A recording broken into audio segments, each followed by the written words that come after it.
What it do, everybody? Real Boy RD coming at you. Today we're going to be making some salmon fish tacos with the homemade mango salsa. Yes, we going down south today, all the way down south to Mexico. Do that. All right, I'm going to show you all the ingredients that we're going to be getting for our tacos today. Phone call line one. Go. You want to squeeze it and see if it's firm, but it gives a little bit of a snapback. That's when you know it's ready. If it's too soft, that means that it's overripe. So you just want to feel. This one is perfect. I'm squeezing it. It's a little bit of firm, but it's giving me a little bit of pushback. So I'm going to get this one. You can use any tomato that you want, but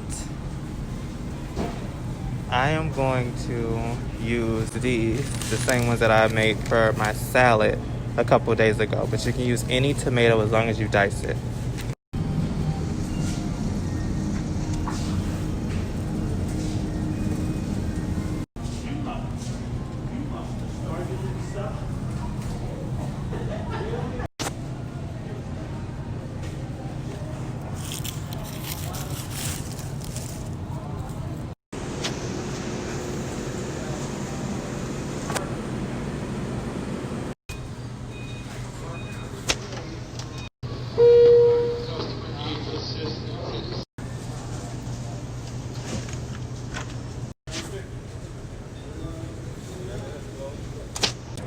All right, so for our shells or for our tortilla, whatever you want to use, you can use whatever you want. You can either use a hard shell taco.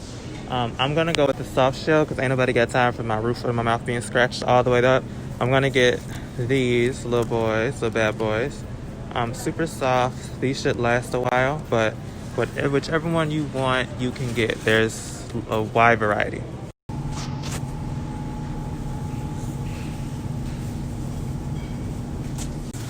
All right, so for my tacos, instead of getting sour cream, I'm actually gonna get crema.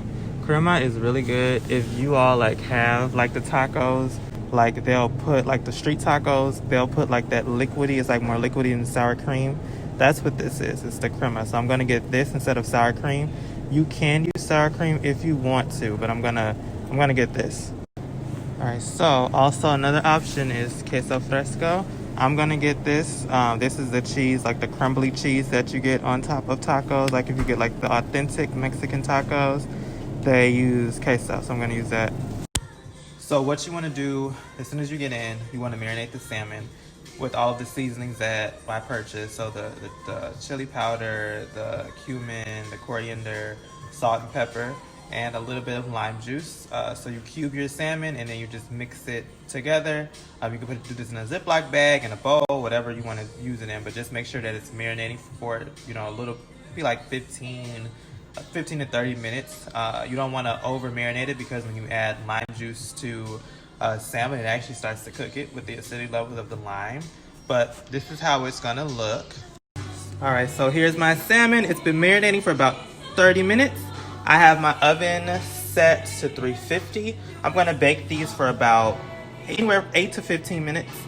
And then after that, we're gonna prep our salsa and then get everything else assembled, y'all. All right, so I have some vegetable oil that I added in my pan here for my tortilla. So once this gets hot, I'm gonna put one side on for about 1 minute, and then I'm gonna flip it. I'll show you how to do that in a minute. All right, so I put my first one on here, and it's puffing up. Remember, you're doing this for a minute or 2 minutes at the most. You don't want no burnt tortillas, y'all. You don't want to be crunching no burnt damn tortillas and having no scorched taste. So just do it for that. I'm gonna flip it so you all can see the side when it gets finished and what you want to look for. And if you don't want to put them on the oil to warm up, you don't have to. You can use them right out of the package. But I like mine's a little toasted, a little toasty crunch on it. So yeah, but up to you. All right, so we have our little pockets of air indicating that it's been heated through here. We're gonna flip it, and look at that golden brown. That's what I want, a golden brown, light crust on our tortilla. Probably gonna do it 30 seconds on this other side. This is gonna be the outside of the taco, but you wanna make sure that you are heating it. And make sure that when you flip it, you flip it away. Who wants to flip it this way and you got hot grease? So just make sure that you're flipping away from you so you don't splash no damn hot grease on you and have a, have a little vegetable oil facial. We don't want that. We ain't trying to get no 3rd-degree burns around here. All right, so our tortillas are done. They're cooling off now. Make sure when you take them off the heat, they're cooling off. The oils are, if you need a paper towel to pat them off, you can do that. I just put them in a plate. I didn't saturate them with oil initially going in, so they should be fine. My salmon is baking, and now we're gonna get started on our salsa. So it's gonna be a lot of chopping involved, but it's gonna be worth it in the end. I'm gonna show you all how to chop certain fruits and veggies to like assemble together so that we can, have a bomb sauce. All right, so I'm gonna start on my tomatoes. So remember I had these. So I used these for a salad a couple of days ago. So I'm probably gonna cut like 7 or 8 of them. And you wanna cut them into like little chunks. So use your discretion, like, get your knife, cut it up. And, little chunks, little bite-sized chunks. This is like a salsa. Now, you can, if you want, put this in a food processor and blend it up. I have one, but I'm just showing you all just how to do it with a knife. But if you want to, like, be fancy schmancy and use your food processor for this, you can.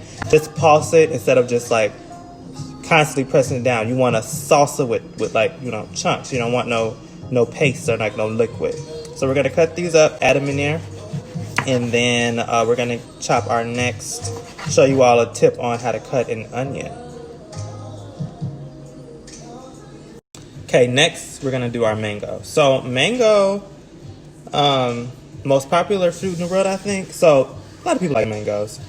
It has a pit in the middle. So when you are like cutting it, you wanna find like, this is actually a really, it's like a almost kind of perfect. Normally it has a flat side to it. Like it's like, that's the side that you want to cut on. So I'm just going to cut it down the middle.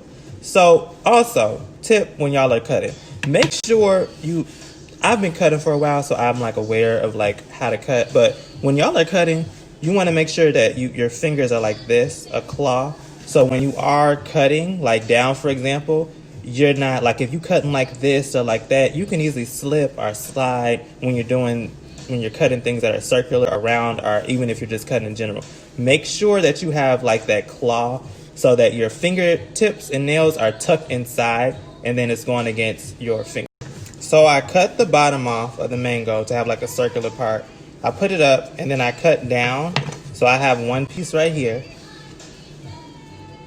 Next, what I'm gonna do is turn her over, cut that down. And then we have, now it's gonna be shaped like this. I'm gonna cut around the pit. There we go. So you wanna carve it. Put it back down. There we go. Cut up here. Okay. So now I have all these pieces of mango. So next, I'm gonna show you like a little trick in terms of cutting. So you cut down, and then you cut there, and then you have this. And I'm just gonna cut it down, and those are gonna be the dices. I'm probably gonna do a little bit more finer. That's one method. All right, so I've diced the mangoes in like the same amount as the tomatoes. I didn't use all of it. I literally just did the few little chunks that I have, and I put the rest in the freezer. So like if I want to use it later, I can just put it in like a food processor.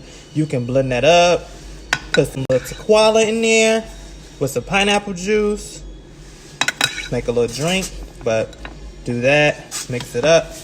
Next, what I'm going to be cutting is a jalapeno. A jalapeno. You want a little kick, you want a little back up in there when you bite into that salsa. So, a couple things when you are cutting your jalapeno. Cut off the stem first. Okay? Now, this next part, not hard, not too difficult. So, we're going to cut down. So, you're going to cut like halfway down the jalapeno. Remember I said keep that claw. So, jalapeno it's a pepper. So, it has the pit and it has the seeds. Now, if you want like a kick, you can keep the seeds and the pit in there. If you don't want it, you can take it out. So, show you all really shrifty. You get you a paper towel. or a napkin, or you can even get a rag. And then you just scrape those seeds out. The seeds contain the most heat within the peppers, any type of hot pepper. So you want to make sure, if you don't want that kick, you take it out. I don't really like, I like a little bit of kick, but I ain't trying to be doing all that, you know, like how y'all be trying to do them one chip challenges and shit. All right, so I've moved the seeds on over on this cutting board. I've wiped it off. Another thing, when you're working with a hot pepper, don't touch your eyes, don't touch your skin, or like your nose, any like open entry points within your face, because yeah, you're gonna be hurting for a while. You're gonna be burning. You're gonna be crying. You're gonna be wishing like, why the fuck did I just do that? So when you're cutting peppers of any sort, like hot peppers especially, please don't touch your damn face. Wash your hands before you touch anything else. So after I get finished with this, I'm literally gonna wash my hands. Remember I told y'all always wash your hands when you're cooking. You know, it only takes, 2 minutes to properly wash them little hands underneath your nails. You know, some of y'all be doing all types of stuff y'all need to be doing with them hands. So make sure that you're washing your hands when you are cooking, especially with jalapenos. All right, so I used half of the jalapeno. I put that in there. I put the other half in the fridge so you can use that for like another salsa or whatever you want to use a jalapeno for. You have that. Next, I'm going to use a red onion. So when you are cutting an onion, you know, like sometimes you cut an onion, your eyes be watering and people be crying. They second face be off their mascara. Y'all wing lashes y'all be having, if you blink too fast, you might be up with Delta. Like when you are cutting an onion, just cut off the root. So this is like the top of the onion, and then this is the root. You'll see like the roots. That's where you want to cut it. So I'm going to cut down here. All right, peel that off. So an onion has different layers. Like a lot of y'all, y'all have all these layers going on right now. Just peel it off. You want to peel off that skin. Get that removed. Okay, so the skin is removed. Next, what I'm going to do is, you can do it one or two ways. I'm going to cut down because I think we'll be okay. And then I'm going to cut it directly down in half. So cut it down in half. Move that over there. Now, when you're cutting an onion, you can do it, if you want dices, which is what I'm going to go for. I'm going to do 3 types of cuts. So first I'm going to cut down. So you're going to cut the long way down for the onion. So do that. Remember, watch your fingers. All right, so I cut it down. Next, I'm going to cut like I'm going across, but I'm not going to go all the way through. I'm going to cut like probably halfway. Last cut is you cut directly down, and when you do that, you'll get dices of onion. Like so. You get little pieces. So that's a cut that I normally use when I am. So make sure that it's diced. These are normally like whenever I'm cutting an onion, this is normally how I dice it. So you do that 3-section cut. So you do down across, like down, and then you go directly through the center, and then you go just straight down.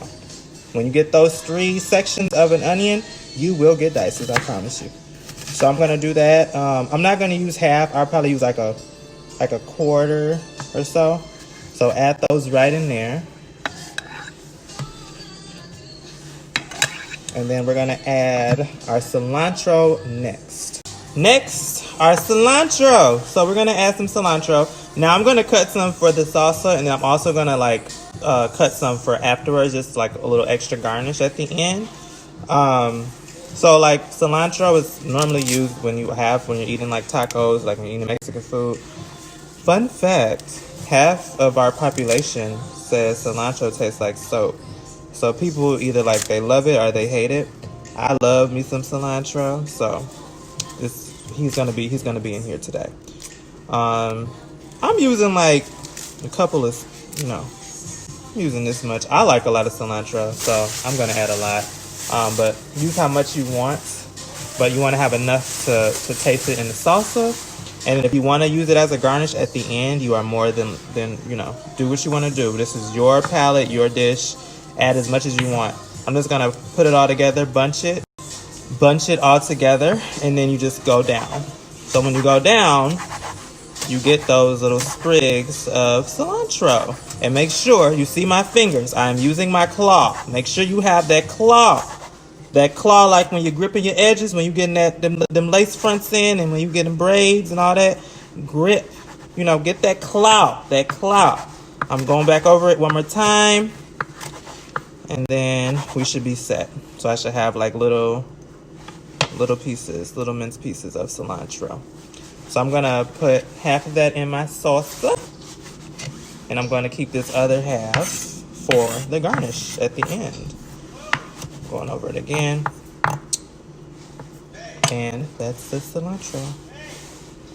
Last little thing we're gonna put up in here is our lime. So I have another lime here. I have one already that I had used to put over the salmon. But remember, we're gonna roll it like we did with our lemon. You roll it to release some of those juices inside. And then we're gonna cut this in half, cut this bad boy in half. There we go. And then you're gonna squeeze it over our salsa, right over it. Now, if you don't wanna catch those seeds, you can use your hand or you can use a juicer. Normally limes don't really have a lot of seeds, which is weird. Lemons are the ones that have all them damn seeds in them. But yeah, you want to juice half of a lime over this. And remember, the acidity from this is actually going to kind of start to do some stuff to the fruits and veggies in this salsa. All right, so here's our salsa, our mango salsa, all done here. We're just going to mix it all together here, get the juices from that lime in there, and then just let it sit. I'm also going to add, for like a little just extra visual, you know, prettiness, you know, have it visually looking cute, I'm going to just add a little bit of paprika. Bam! Bam! And that's going to like give it just a little bit of that red, like a little cute color, a little pop of flavor, you know. Paprika is normally for visual, don't really have a taste, but I like that, like the little sprig of paprika in there, so. It's our salsa. It's gonna be so good. All right, so we have our salsa done, our fish is done, our tortillas is done. Next, we're gonna show you all how to do this queso fresco. So the cheese is like clumped. It's kind of like mozzarella in a way. So like you see, it's oh, she's dripping today, which is fine. We're gonna go with it. She was kind of real wet, y'all. So. Take a fork and then you just crumble it up. Once you crumble it, it's gonna be like that crumbly texture that you want over the cheese. So just use a fork and crumble it up. I'm not gonna use that much because I'm gonna have my crema. So I'm not gonna use a lot of this. Probably like a quarter of the packet. And it's just gonna be a little bit that I'm gonna be adding over it. So that's finished. Put this in a Ziploc or like a plastic bag since she's really moist and wet and just leaking out the fucking container.